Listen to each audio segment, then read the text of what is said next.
Long मार्च के हवाले से तैयारी मुकम्मल है और इस बार लॉन्ग मार्च अक्टूबर से आगे नहीं जाएगा। इमरान खान का दबंग ऐलान। इस्लामाबाद में प्रेस कॉन्फ्रेंस करते हुए चेयरमैन तहरीक इंसाफ इमरान खान ने कहा कि नवाज शरीफ इंतखाबात से डरा हुआ है, वो ताखीर कर रहा है और चाहता है कि पीटीआई के सपोर्टर कम हो। उन्हें खौफ है कि सारी जमातें मिलकर भी हार गयी तो क्या होगा। लेकिन आसिफ जरदारी और नवाज शरीफ का वक्त अब खत्म हो चुका, वो कुछ भी कर ले लेकिन उन्हें शिकस्त होगी।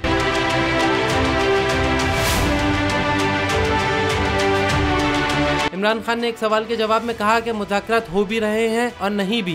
बैकडोर मुज़ाकरात हुए लेकिन चीजें क्लियर नहीं हैं। चेयरमैन पीटीआई ने कहा कि मौजूदा हुक्मरानों की वजह से मुल्क दिवालिया होने जा रहा है, उसे बचाने का सिर्फ एक हल है, वो है शफाफ इलेक्शन। चेयरमैन पीटीआई ने वजीर खजाना पर तनकीद करते हुए कहा कि वो लोग इसहाक डार लाए हैं जो कि खुद एक मुजरिम है, जिसने हुदैबिया पेपर्स मिल के केस में खुद एतराफ किया था कि मैंने शरीफ खानदान के लिए मनी लॉन्ड्रिंग की।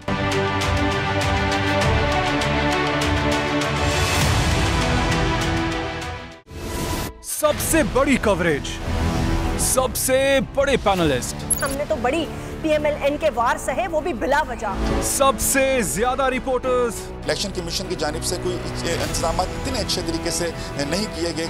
बोल की रिवायत, सबसे पहला नतीजा।